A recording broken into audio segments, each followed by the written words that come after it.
After my mother died, Dad had an affair with her sister and then tried to persuade me to move out. After a week, my father saw that he had made the worst mistake of his life. I need to get something off my chest, therefore this will be lengthy and complex. I feel so alone, and I'm not sure whether I'm doing the right thing given all that has happened to me in the last few months. At 17, I am living with my father. It has been less than a year since my mother died. She had previously been afflicted with cancer for an extended length of time. I suppose my mother has been in and out of the hospital since I was 13 years old. Our family has had a terrible few years. And because my father was the sole provider, I had to take responsibility for my mother's care. It was mostly just my mother and me, although her sister, my Aunt Edna, F38, would occasionally drop over and provide a help. I gave it my all in caring for her, and I wouldn't hesitate to do so again. I just can't get over how much I miss her and how bad it feels to be without her. Even after all of this time, I can't quit missing her. I never fall asleep without telling her about my day and having a talk with her. Even if everyone around me has moved on, I can't seem to forget her. She sometimes appears to have vanished. My father is not in a similar predicament. I am not sure why, but he has changed substantially. He quickly moved on from Mom. He removed all of her photos, does not talk about her, and does not maintain any of her souvenirs.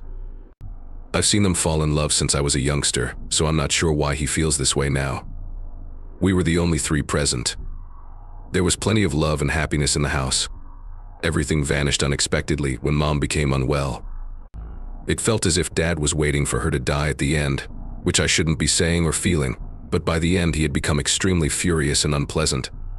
He used to avoid being around her and started staying later at work. Fortunately, Mom was too fatigued to realize that her own husband was ignoring her, even if it was painful to witness. Though I don't think I did a particularly excellent job, I did my best to fill his shoes. My father then made an unexpected step. A few weeks after his mother died, he started dating Aunt Edna.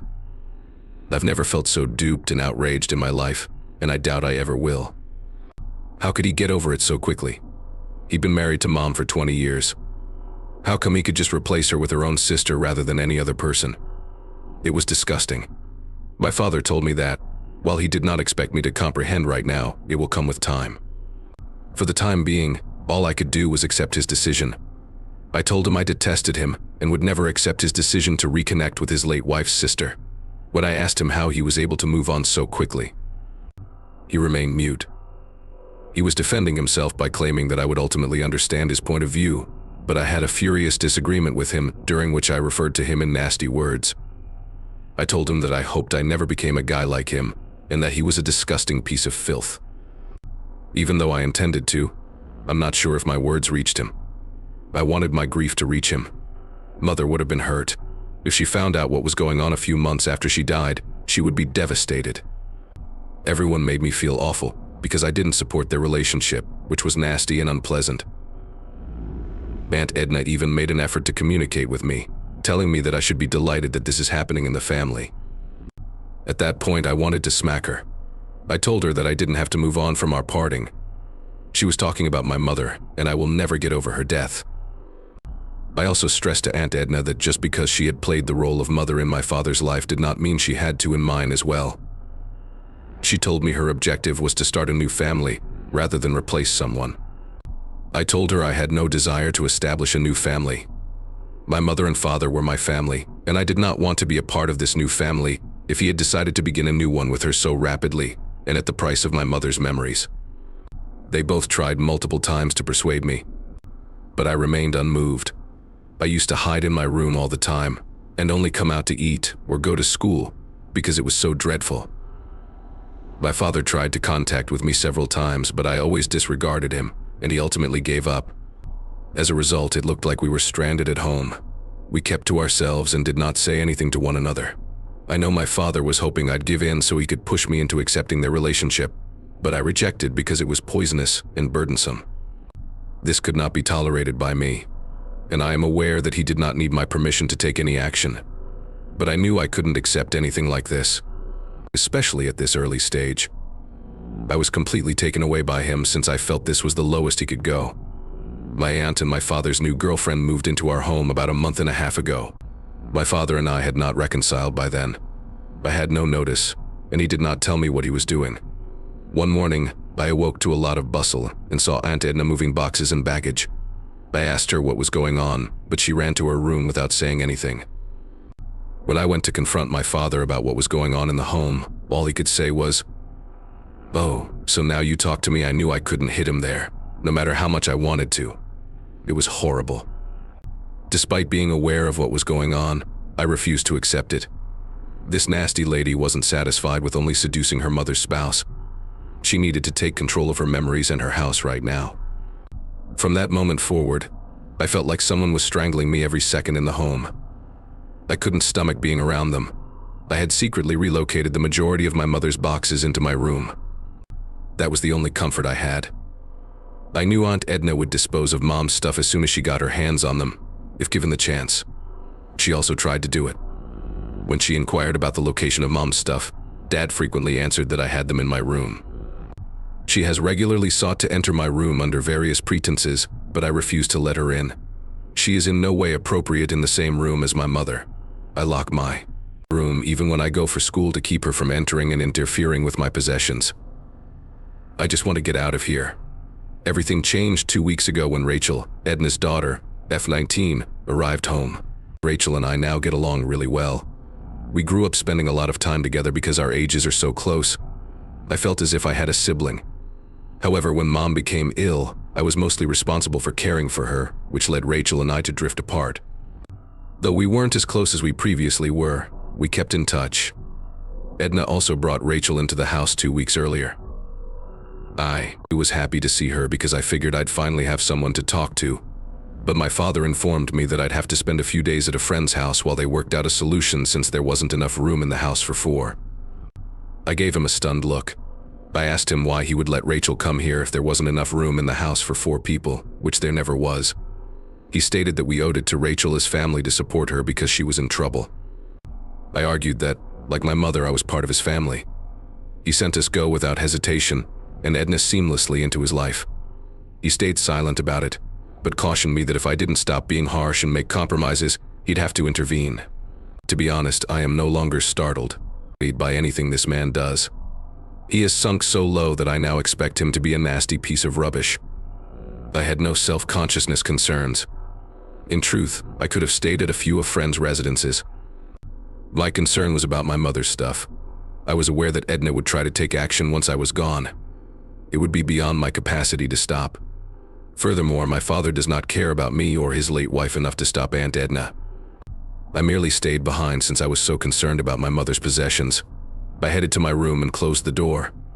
A few hours later, Edna was banging on the door, pleading with me to come out so we could talk, but I simply ignored her. That day, I didn't leave my room. I was growing increasingly paranoid, and I was afraid of what may happen. The next morning, I awoke quite early, locked my room, and went downstairs to fetch something. To my total amazement, Dad was asleep on the sofa and appeared to be waiting for me. He got up when he heard me and said he wanted to speak with me.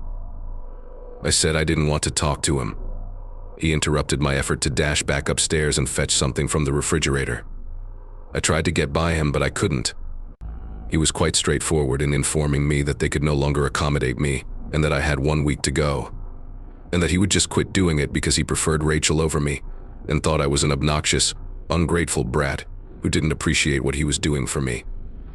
He told me that the most kind thing he could do for me was to send me money to pay my living expenses, but that I would have to move out to make room for his new family.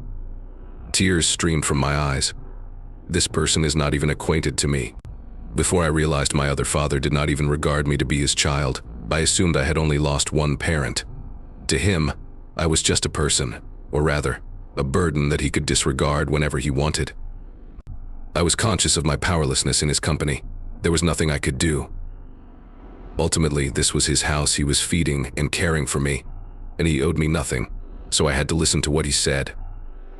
He could just decide to stop assisting me whenever he pleased, and I had to accept it.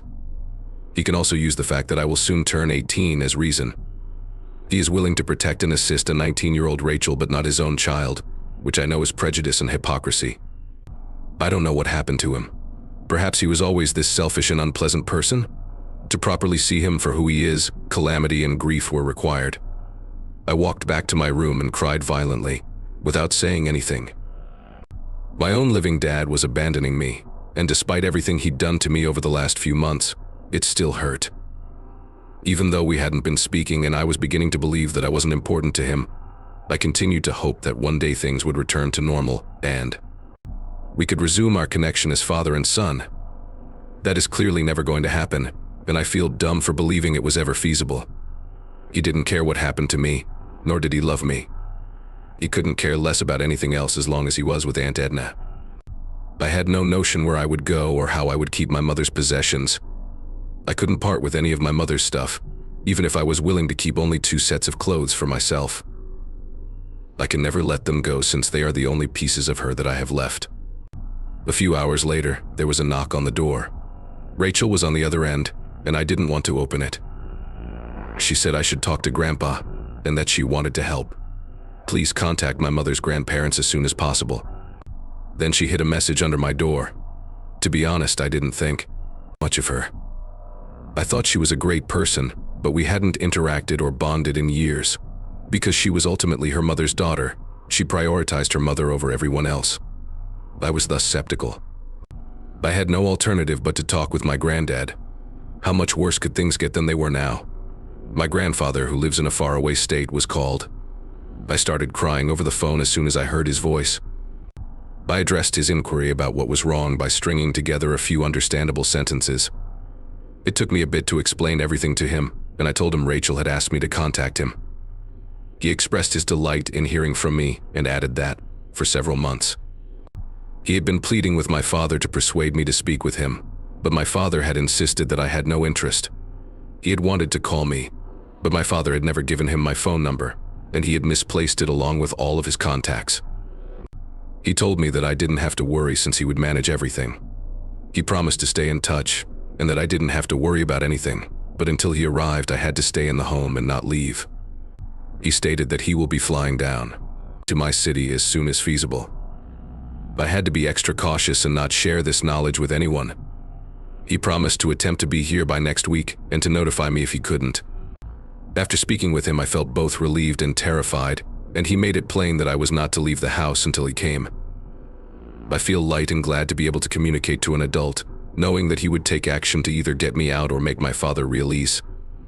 I merely want the opportunity of momentarily returning to my youth after being an adult for a long time.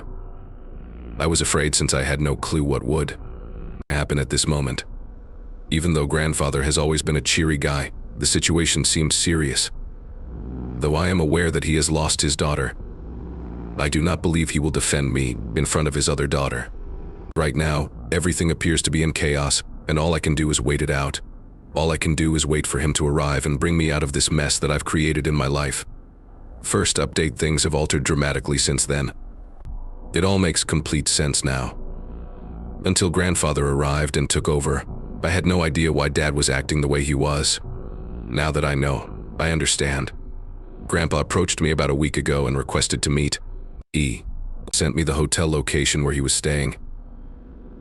He promised to send a car and asked me to gather anything my mother had. Rachel was at work when I packed up my possessions and my mother's and informed my father and Aunt Edna that I was leaving. When I arrived at my grandfather's hotel room, which had everything in it, he began hunting for something.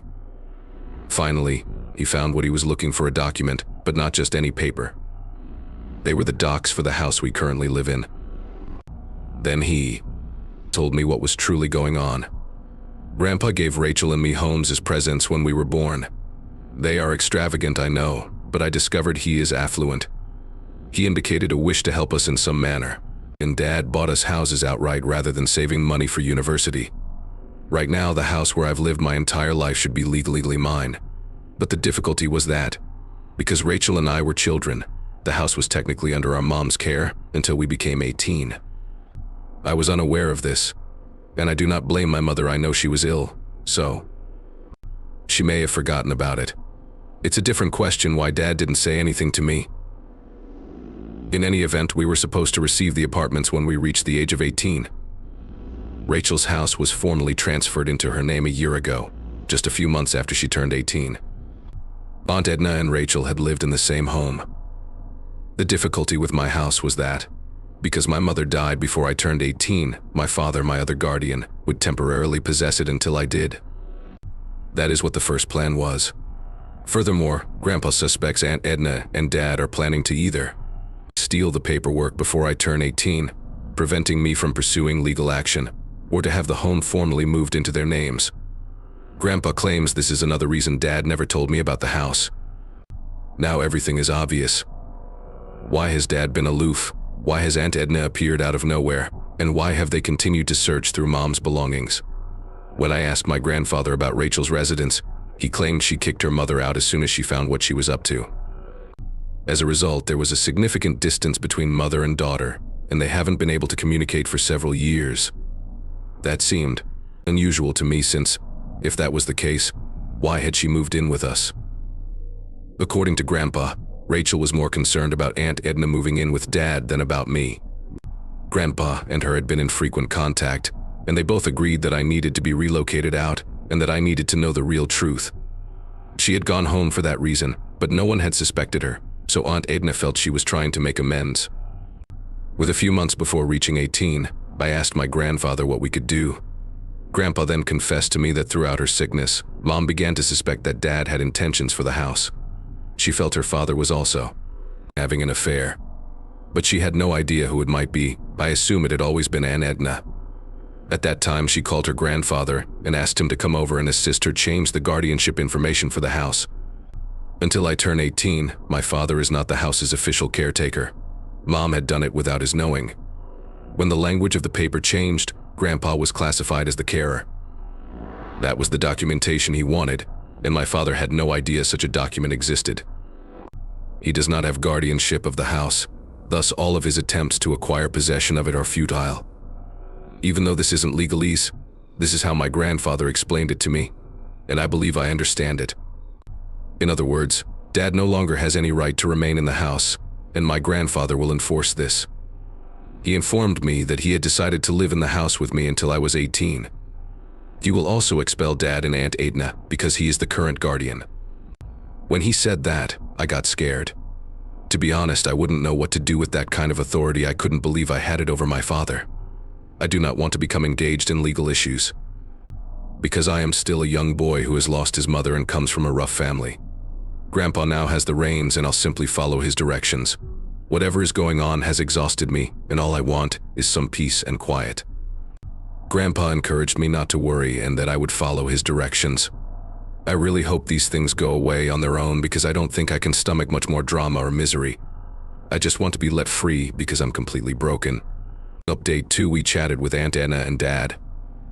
They became pale when they saw me and Grandpa together. Dad began to complain when Grandpa entered the house, but he swiftly hushed him.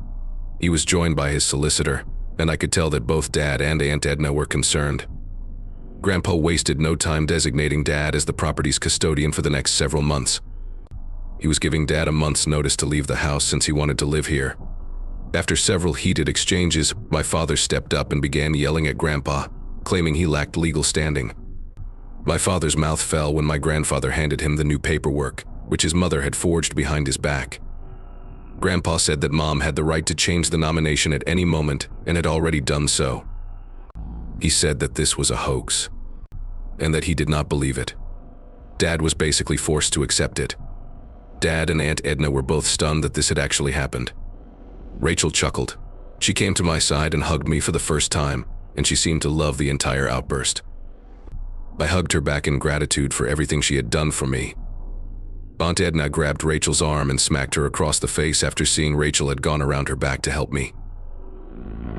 Rachel now has a cut on her face from the force she used to strike her. She is a tough young woman. She simply broke into a smile and stated that she would press charges, and Edna sobbed on the ground. I could see the rage in Rachel's eyes as she insisted that she couldn't do something like this since she was her daughter. Edna won't get away with it from her. Dad saw he and his young girlfriend were on the wrong side of what was quickly becoming a shit show. This is where he starts to apologize. Grandpa intervened when he tried to draw me aside and talk to me. He went on to say that because he had clearly said that Aunt Edna was the target of his allegiance, not me, There was no need for us to communicate anymore. Dad stated that grandfather had no right to intervene in this subject because it was between father and son. I informed my father that I didn't want to speak with him and that Grandpa had every right to intercede. There is nothing he could say to me right now that would change anything. Finally, all of the contained wrath was unleashed. I told him what I really felt of him and called him every name in the book. I told him that he failed as a man because he was a lousy husband and parent. I said he had the opportunity to make things right and restore our family, but he was too self-centered and avaricious to care about anything that may alleviate the pain of others. I was so out of control that I don't remember half of what I said. I hesitated, and there was quiet. Rachel sat with me after taking me to my room. My sister and grandfather are the two persons that I am most grateful to have watching out for me. Without them, I'm not sure what I'd be doing right now. I have no clue what will happen next. However, I am confident that I will no longer be waging this war alone. Now that I have support, I see that I am not wrong in rejecting my father's behavior towards me and his apparent disregard for my mother's memories. Update 3. This will be my last update. I hate to disappoint everyone who was hoping for a dramatic, tearful reunion between a father and son, but none of that has happened. Rachel charged Aunt Edna. Edna used every trick in the book to persuade Rachel, but she is unyielding in her intransigence. Dad had 1 month to get out once Grandpa moved in. He has tried to speak with me one-on-one several times, but I have always declined. Not only that, but my father is scared of my grandfather, who is keeping vigil, so he is not doing anything else. Everything our mother had given us back. I still keep it safely stowed in my room, and I aim to return it after my father dies away. I don't need the entire house to myself, so I'll close Mom's room. Many of you suggested that. I seek therapy to digest all that has happened. Grandpa has given me money to have treatment even though he doesn't believe in it, despite my recommendation that he do the same. Every day, Rachel comes over to keep me company. Even though I dislike the distance between us, I know Mom has always had my best interests in mind. She's told me that we can always hang out and that she'll help me find a good therapist. Despite the unsatisfying update, it looks that everything will finally be resolved. Even if my father does not feel remorse right now, I doubt I will ever talk to him again. There was a violation of trust. Nothing on earth can return it to its original state. Thank you for your cooperation, Reddit.